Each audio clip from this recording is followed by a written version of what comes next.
இன்னும் சப்ஸ்கிரைப் பண்ணலன்னா நம்ம சேனலை சப்ஸ்கிரைப் பண்ணிட்டு பக்கத்தில் இருக்கிற பெல் ஐகானை கிளிக் பண்ணிட்டு ஆளுங்கிற ஆப்ஷனை கொடுத்தீங்கன்னா நாங்கள் போட்ட வீடியோஸ் எல்லாம் உங்களுக்கு உடனே கிடைக்கும்.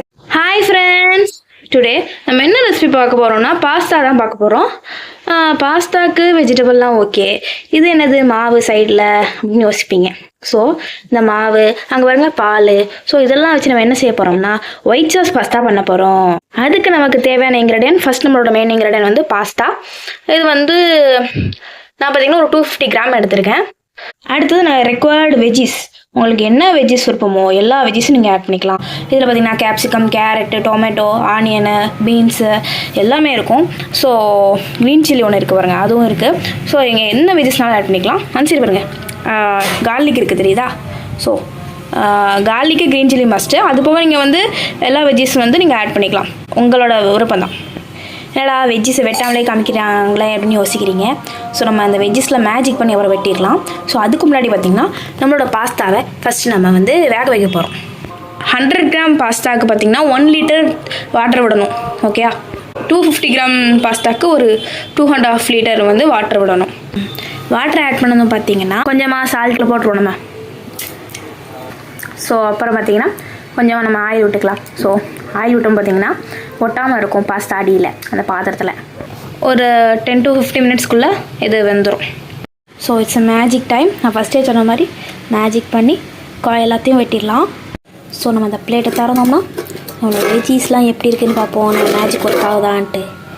எஸ், ஒர்க் ஆகிடுச்சு. க்ரீன் சில்லி, கார்லிக் எல்லாம் வெட்டியாச்சு.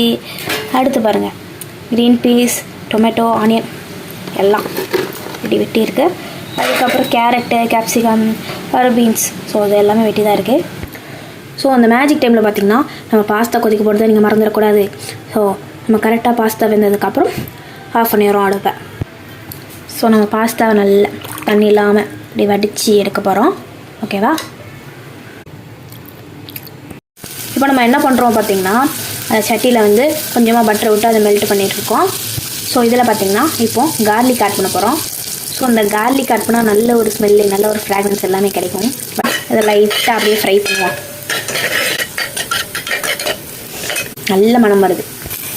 நெக்ஸ்ட்டு பார்த்திங்கன்னா க்ரீன் சில்லிஸ் ஆட் பண்ணியிருக்கோம். அதையும் லைட்டாக அப்படியே ஃப்ரை பண்ணுவோம். கொஞ்சம் வேணால் நீங்கள் என்ன வேணால் விட்டுக்கலாம், நான் விடலை. அடுத்து நம்ம வெஜ்ஜீஸ்லாம் 1 by 1 ஆட் பண்ணிக்கலாம். அடுத்து பார்த்திங்கன்னா ஆனியன் ஆட் பண்ணியிருக்கோம். அதையே கிண்டுவோம். டிரான்ஸ்குலன் ஸ்டேஜ் வர நம்ம ஆனியனை ஃப்ரை பண்ணணும். டிரான்ஸ்குலன் ஸ்டேஜ்லாம் உங்களுக்கு தெரியும், அப்படியே லைஸாக மெல்லிஸ் ஆயிரும் ஆனியன் வந்து, அதுதான். நெக்ஸ்ட்டு டொமேட்டோ ஆட் பண்ணுவோம். அதை அப்படியே நல்லா மிக்ஸ் பண்ணி விடுவோம். ஸோ வெங்காயமும் தக்காளியும் பார்த்திங்கன்னா நல்லா அப்படி ஒன்றோட ஒன்று நல்லா கலந்துச்சு.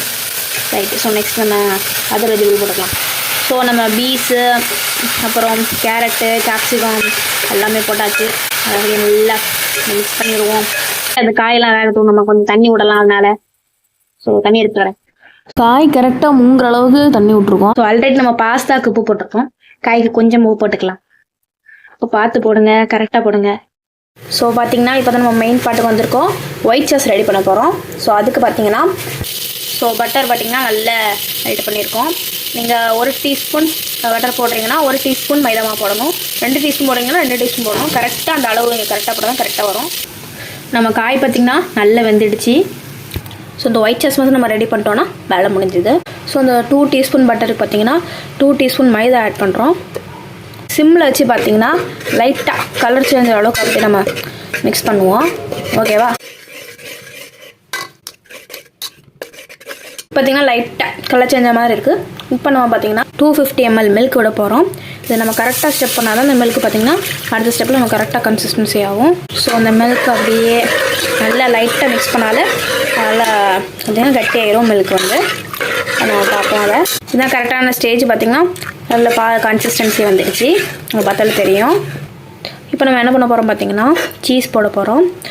இது நீங்கள் மொசரல்லா சீஸ் வாங்கிக்கிங்கன்னா சூப்பராக இருக்கும். இது பார்த்திங்கன்னா ஒரு ஷீட் மாதிரில சீஸ் தான், அதை நாங்கள் வெட்டி போட்டிருக்கோம். ஓகேவா?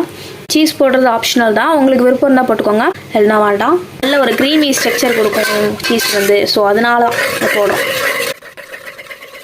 அப்படியே நல்லா கரையிட்டோம், அப்படியே பண்ணுவோம்.